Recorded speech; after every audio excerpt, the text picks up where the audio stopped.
gentleman I met within the first week of serving at Masonville in my appointment there. I met him, and he was a homebound person that I went to visit him, and he was stuck in a power chair.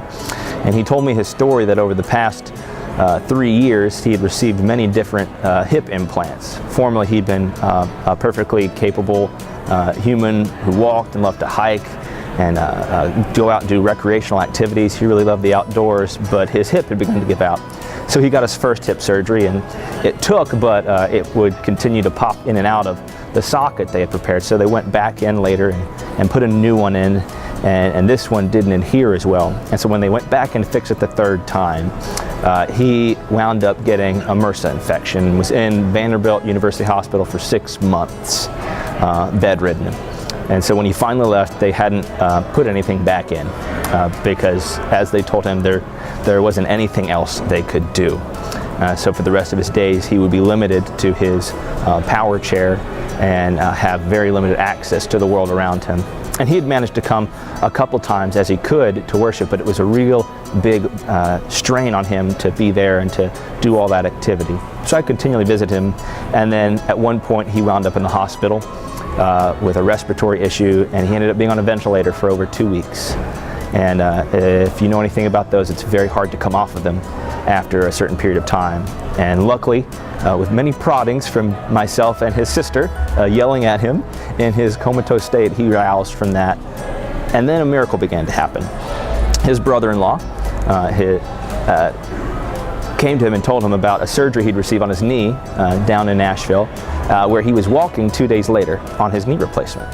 And when he went back to have his checkup, he talked about this man's condition and the problems he'd had with his hip replacement, and that how he was completely stuck to his wheelchair.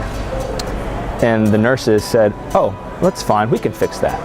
As if there was nothing wrong at all with the story he had told them, or he had told them about the completely inoperable situation. I said, "Talk to the physician," and so he did. And again, he said, "Send him down, we'll take care of him." And it turns out that this doctor's work and his life's work was fixing mistakes that others had made, or surgeries that had gone horribly wrong. And that was his call. And so this man goes down, sees him, and they begin making a custom hip for him from scratch. No other spare parts needed, all just for him. And after a year, he finally gets ready for the surgery. They go down, the MRSA is not active, he's ready to go. He gets to the operating room and he has a small cut in his leg, and they say, "It's too risky, we can't do it." And so they send him home, and 2 weeks later he's back in the hospital on a ventilator for over 4 days. And so if he had gone through with the surgery, he most likely would have died. But he became very depressed after this, that this was his one hope that he'd given up on being able to walk for. He was resigned to that fact, and then this little hope came, and it was just so destroying to him. And so we worked through that over the next year, and then out of the blue last month, he gets a call saying, "Would you come down for blood work?"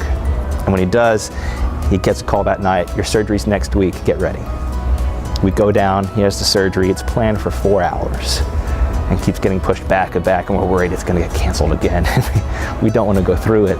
But there was a sense of peace over everyone involved, and lo and behold, he comes out, they say it's a success. They lowered his hip 2 inches because of all the surgeries that had messed up his pelvis, and so now his foot finally touched the floor and didn't know what to do with it. And they said maybe he might have a little bit of nerve damage and a slight limp, as if that was a big thing for him. And so a week later, he's back.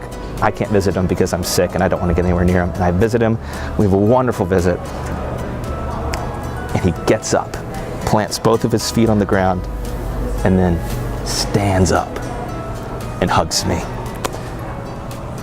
And I cannot express the joy I felt in that moment of witnessing a true born miracle before my eyes of a lame man walking.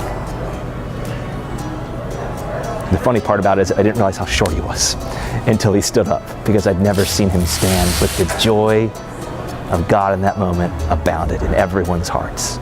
And I'm truly thankful that I was able to be a small part of that journey and that healing in his life.